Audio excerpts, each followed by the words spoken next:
Welcome to Still Plays Galaxy Heroes. This is a roster update video, and I wasn't even planning on doing this one today. I've got less than 30 minutes until Grand Arena lock-in, so I gotta make this quick. Because we are less than a week away from starting the Ahsoka event. But in the meantime, now that we're done with some farms, I can actually do a little bit of testing this final week of 3v3 for Datacrons. And I'd like to take advantage of that opportunity. So we're gonna do a quick look at Marquees, the major project progress towards Ahsoka, incremental things, Datacron related gearing, which will overlap with everything, and then just addressing any minor weaknesses. And in that regard, we are in a very healthy spot. All this gray stuff is items that are in surplus, so a lot of the journey or conquest characters, high quality characters that I want to invest in, also the Bad Batch squad, marquee characters, all their gear up to Relic 3 is included within this column. This is all the Ahsoka related requirements, and then Ahsoka herself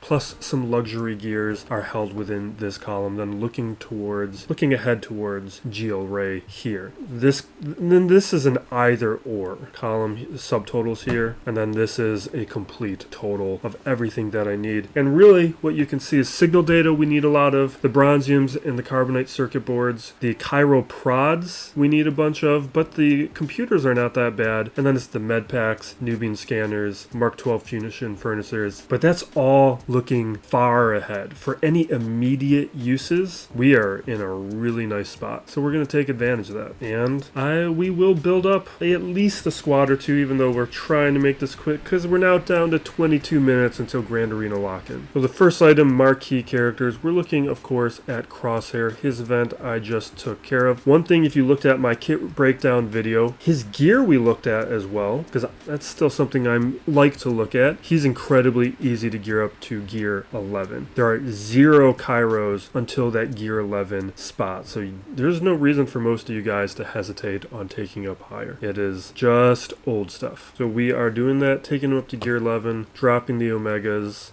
I don't have great mods for him, so I kind of just threw some stuff on to make him fast. I don't even know if that's what I want. There's some things I saw within his kit that I thought some timing might be interesting or valuable. But we are going to put on the Zeta. That is a decent enough Zeta. The Ami, I do like this, but all of these Amis on this squad, I don't think you should be putting them on until you have them at Relics. They're just going to be a waste at that stage, because I don't think this squad has too much utility until it is at Relics, maybe even high Relics. But with our major project progress towards Ahsoka, we hit another milestone like a week or so ago, where we finished the farm on Padawan, and this is what is prompting me to even do this video when I could have just waited a week and we could do all of it together with Ahsoka. And it's because we have her crown.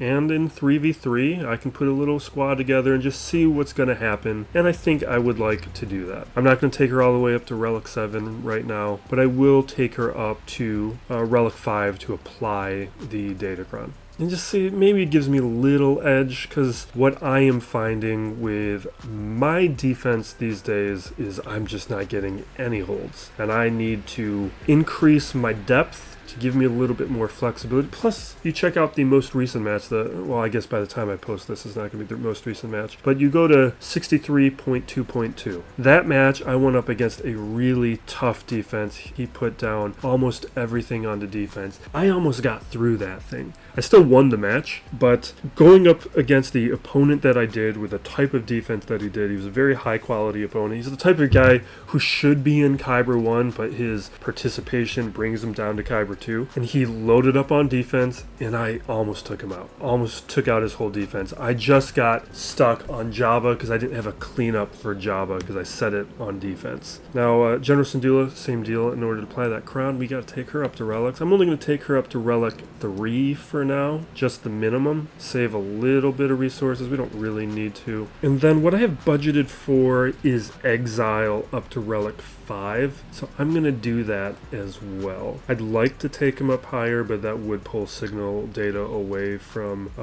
this project, so we're not going to do that. Even actually, we have plenty of wiggle room. We're still not going to do it. So that puts most of that squad in a good spot. The Paw Patrol characters, I don't even like that name. The Paw Patrol characters, because you guys will know, I'm not taking them up to Relic 9 yet. We're going to wait until I do the event. Then I will worry about taking them up higher. So it'll be a week or so before we tackle that one. Otherwise, now we're just waiting on Huyang, because that was the major benefit of having Padawan Sabine be on a Cantina node. Made it super fast, super easy. It effectively made Huyang the gate for the unlock, and you can see we are 27 shards away, and that is not even with today's farms, because I haven't even... Oh wait, no, it is with today's farms. Yeah, that is with today's farms. And that is going to allow me with Datacrons, that's the right one. Here with Datacrons, I will be able to play around with the Padawan Sabine Datacron. Probably need to re-roll some of this, but I might do that afterwards, because